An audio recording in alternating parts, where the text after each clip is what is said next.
Hey guys, welcome back to our channel, and today I wanted to do a video on socialising with a mental illness. Now I find this a really tricky kind of subject and quite hard in real life to kind of get a balance. So I think that when you have a mental illness, you're kind of already having this social argument in your head, so you're kind of talking to this voice non-stop, and it drains you quite a lot. So you tend to just kind of hide on your own because it's the only somewhat, not of peace, but it's just easier to do that rather than go and have another one and get quite drained by it.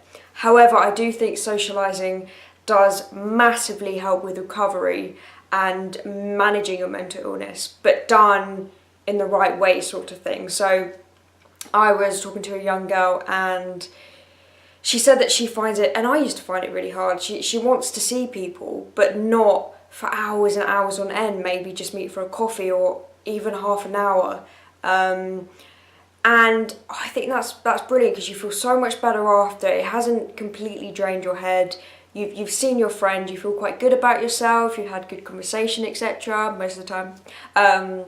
So I do think it's very important, but you just don't want to overdo it. And most events are kind of day events or afternoon events. So if you're going to a party, it might be at, I don't know, 10 or 9, 11 till, it might be a good 4 hours.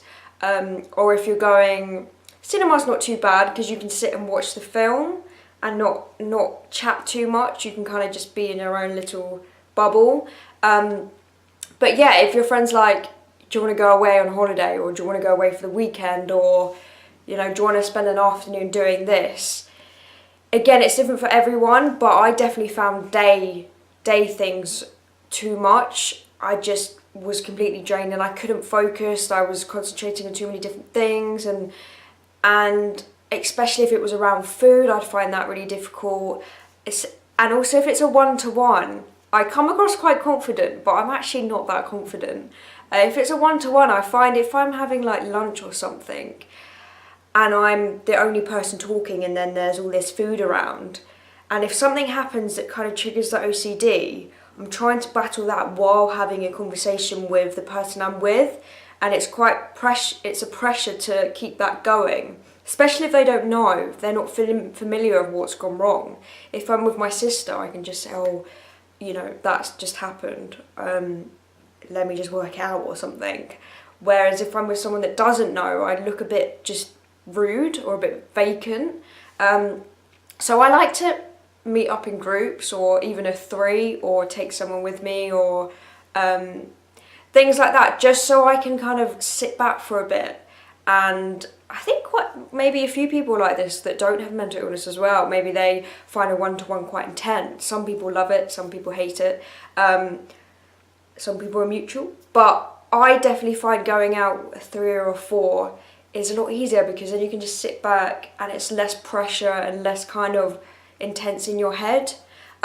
The thing is, some people might not understand this. Some people, especially if they don't know, if you're really honest, which it's so hard to be, I found it really hard to be honest.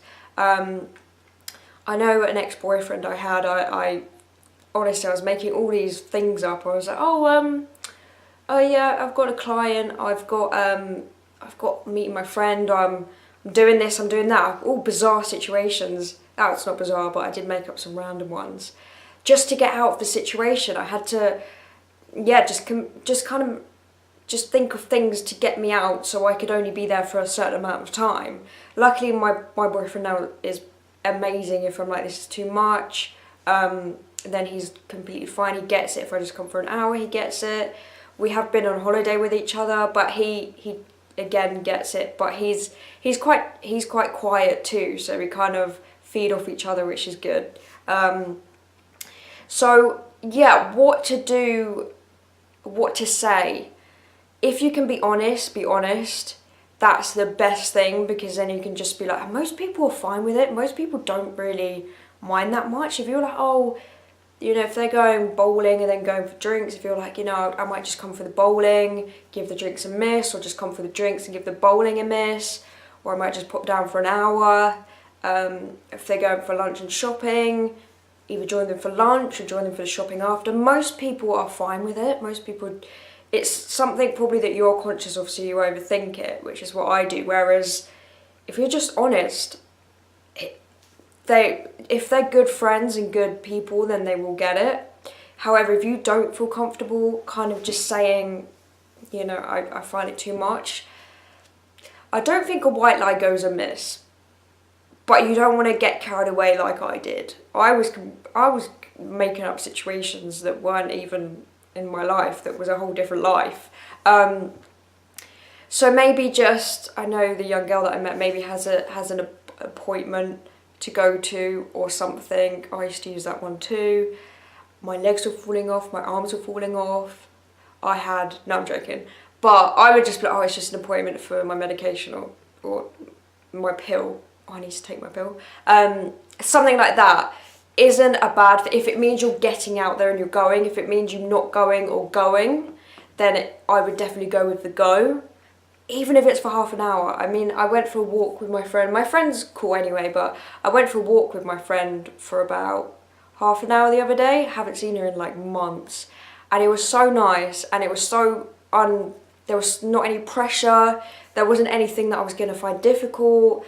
We literally just went for a walk, talked, and then that was it. She went back to where she lives. So, yeah, if you really want to go or you want to push yourself but you don't want to say, just make something up the less dramatic as possible so it doesn't escalate sort of thing. So yeah, I just wanted to share that because I think a lot of people feel that, and I do think it's good for them to get outside of their illness and do things and realise, you know, I want to do this more, I want to go out more. There are situations where I'm like, that's gonna be hard, like I'm gonna find that challenging, but then I want to go more than the illness stopping me. I'm like, why are you stopping me from going? Like, I want to go, but I'll do it that I know I'll be safe, sort of thing. So you want to be in control of the illness rather than it being in control of you, but do it for what's right for you.